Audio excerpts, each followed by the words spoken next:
बकुल्लाको दाना अनि केराउको दाना फेरि मुखमा नहालेसम्म कहाँ चित्त बुझ्छ र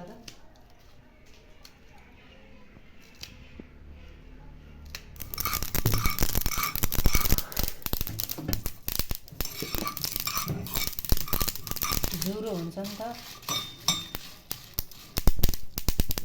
ल अब यो कुटेर कसरी बनाउने यो सिलाम भुट्ने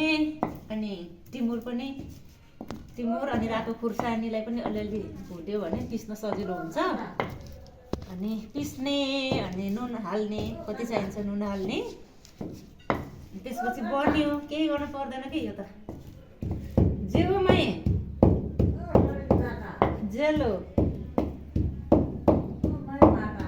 जेलोमै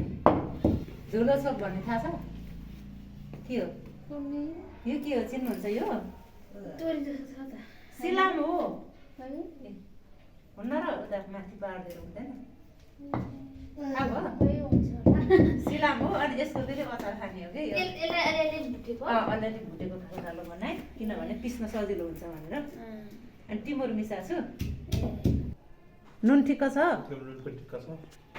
काट्नु खसी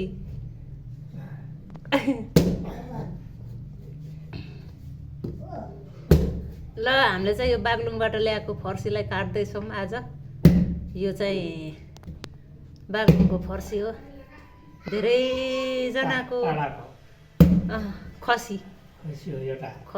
लहरामा फलेको खसी हो बुवाले काट्दै हुनुहुन्छ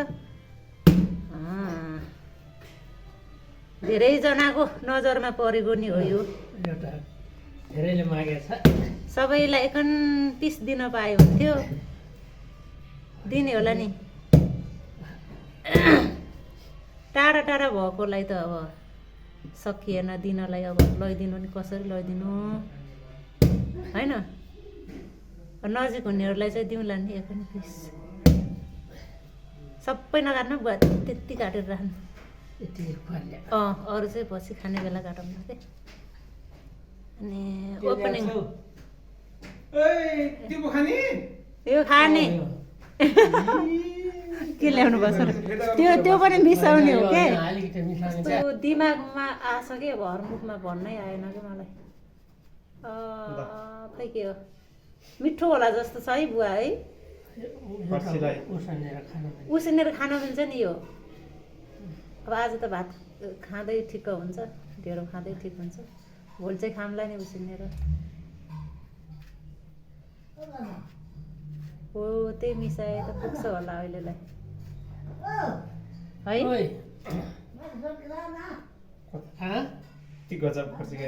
यो त उसिनेर खान मिठो हुन्छ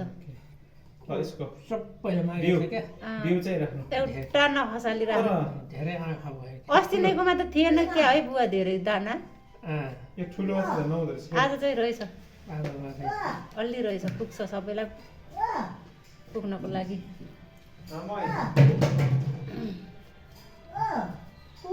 फर्सी आज हाम्रो बागलुङको फर्सी चाहिँ अनबक्सिङ भयो बक्सिङ हो कि हो अनबक्सिङ माग्यो के धेरै आँखा लाग्यो अब फर्सी यहाँ राम्रो फर्सी नाडेख्ने है तर अब यो उता पहाडतिर त यत्रो ठुल्ठुलो फल्यो अब यही बिउलाई यहाँ रोप्यो भने यत्रो ठुलो त फल्दैन होला है बुवा है सानो सानो फल्ला त्यही नि फल्छ कि फल्दैन थाहा छैन फल्छ रुम्सीतिर लगेर रोप्यो भने हुन्छ होला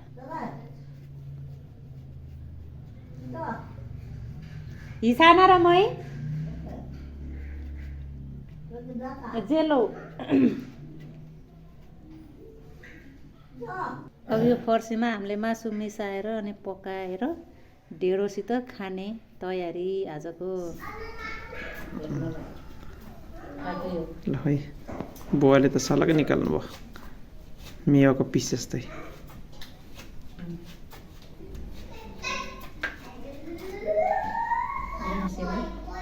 फल्छ फल्न त यस्तो ठुलो फल्दैन पहिला हाम्रो रुम्सीमा बजेहरूको माग्न आएको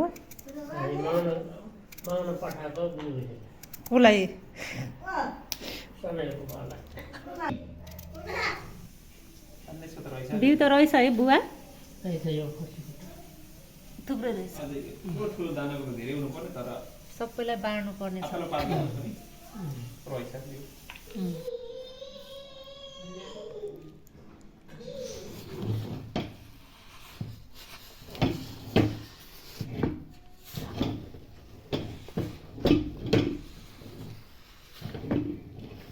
ढेँडो र सिस्नो खाने मान्छे कम बलले हुन्छ त आमा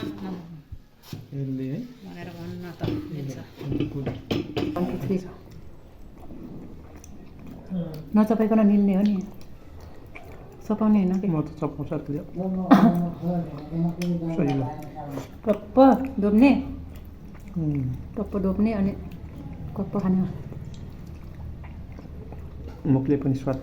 लिन मनपर्छ कि कस्तो छ आमा अलिअलि मिठो हो किन त्यस्तो भने आत्तिएको है खानालाई कम्ताको छैन तल आए नजिक हुने म फेरि गाउँ देखाउनु मन कता जानु लाग्नु भएको र कि म बाइक लिएर आएर तल जाने हो र भो उतै गरेर जाने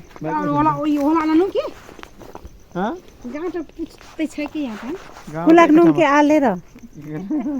अब कुलाक इरा खेतबारी खेतला नुके बारी हो नि हामी चाहिँ बकुल्ला टिप्न जाँदैछौँ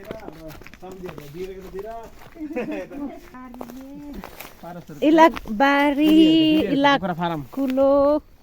यो हो हाम्रो कुलो अब हेर यहाँदेखि यो जति सल्लाक्क तलसम्म अरू खेत यो फेरि पारस पहिला नत्र पारिपट्टि हो नि त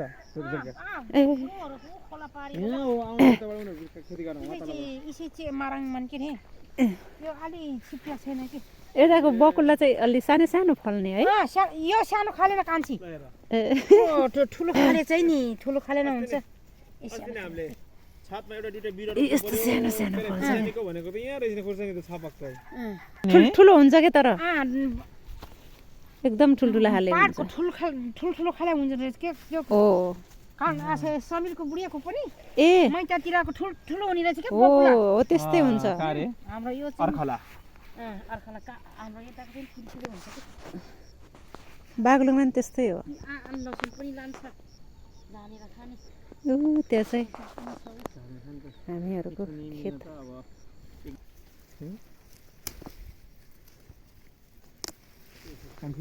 टमाटर छैन होला होइन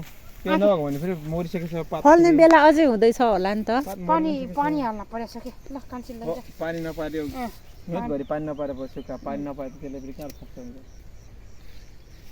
यता फेरि यता के रोप्न बाँकी छ यता त रोपी भ्यायो कान्छी त्यहाँ बोडी रोपिया छ यहाँ 40 मकै